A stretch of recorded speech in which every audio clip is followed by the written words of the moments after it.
Hello friends, my name is Nikunj Thakkar and welcome to my channel FYIs by Nikunj से। COVID के चलते हुए government of India ने पिछले एक साल से हर व्यक्ति को मास्क पहनना कंपलसरी कर दिया है। बट क्या आप जानते हैं कि आप जो मास्क पहनते हैं वो कितना इफेक्टिव है, आपको कितना प्रोटेक्शन प्रोवाइड करता है और किस चीज से प्रोटेक्शन करता है? इस वीडियो में हम जानने वाले हैं अलग अलग प्रकार के मास्क के बारे में एंड उसकी इफेक्टिवनेस के बारे में। मास्क के बारे में जानकारी लेने से पहले it is very important to understand कि वायरस, बैक्टीरिया और डस्ट पार्टिकल के साइजेस क्या होते हैं।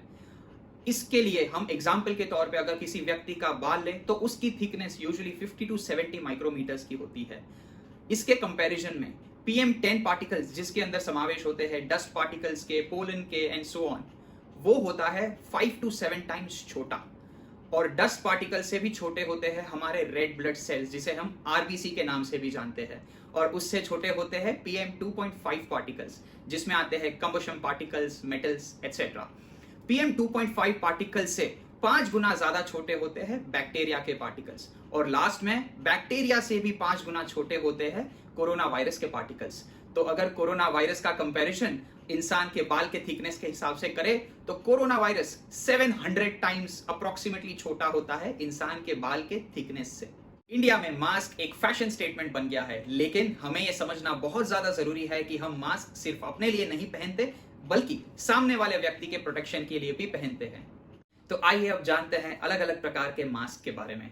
सबसे पहले आता है स्पॉन्ज मास्क। स्पॉन्ज मास्क दिखने में बहुत ही स्लीक दिखता है, इसीलिए सेलिब्रिटीज के अंदर ये एक फैशन स्टेटमेंट बन गया है।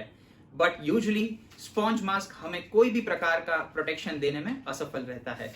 जहां पे वायरस से तो बिल्कुल ही प्रोटेक्शन नहीं मिलता, लेकिन डस्ट पार्टिकल्स, बैक्टीरियाज और पोलन्स, इनसे हमें तकरीबन 3 to 5% के आसपास का प्रोटेक्शन मिलता है। That's it.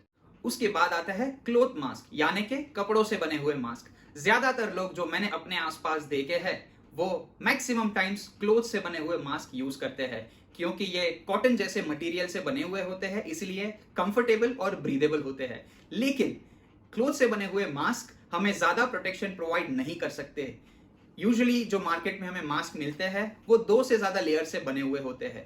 ऐसे मास्क हमें बैक्टीरिया, डस्ट पार्टिकल्स, पोलन्स, इनसे तो प्रोटेक्शन देते हैं, लेकिन कोरोना वायरस, जिसका साइज हमारे एक बाल से ऑलमोस्ट 700 टाइम्स छोटा होता है, वो टाइप के जो वायरसेस है उनसे प्रोटेक्शन देने में कपड़ों के मास्क असफल रहते हैं। इंडिया में फैशन से चलते हुए मैंने बहुत सारे लोगों को अपने शर्ट या ड्रेस मटेरियल से ही सिलवाए हुए मास्क पहनते भी देखा हुआ है।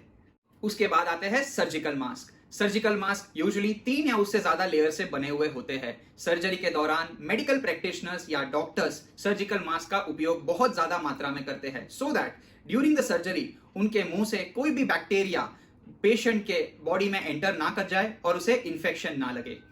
बिकॉज ऑफ मेडिकल यूज ये मास्क बहुत ही ज्यादा मात्रा में अवेलेबल है और बहुत ही कॉस्ट इफेक्टिव भी है।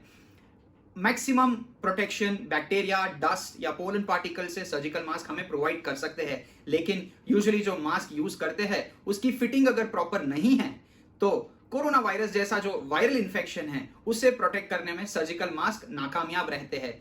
इसीलिए जो सर्जिकल मास्क है उसका फिटिंग बहुत ही ज्यादा इंपॉर्टेंट है। उसके बाद आते हैं activated carbon mask.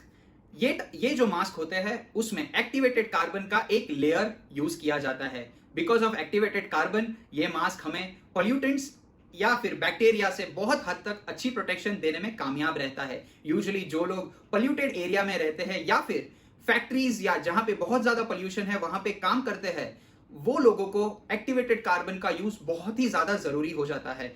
Activated carbon mask से बहुत सारे ऐसे भी किस्से सामने आए हैं जिससे अपनी ब्रीदिंग या लंग की फंक्शनैलिटी में बहुत ज्यादा इंप्रूवमेंट्स मिले हैं। लेकिन कोरोना वायरस जैसे बहुत ही छोटे वायरस पार्टिकल से प्रोटेक्शन के लिए activated carbon mask hardly 20 to 25% का प्रोटेक्शन हमें दे पाता है।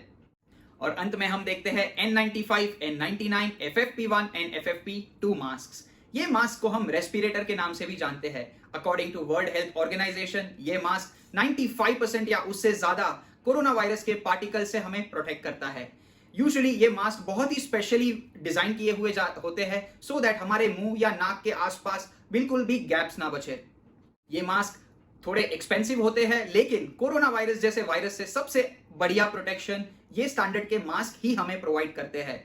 इंडिया में बहुत सारे डुप्लीकेट मास्क अवेलेबल है जिस पे N95 लिखा हुआ है। तो मेरा सजेशन यही होगा कि अगर आप N95 मास्क खरीदते हैं तो कोई अच्छी ब्रांड का ही इस्तेमाल कीजिए।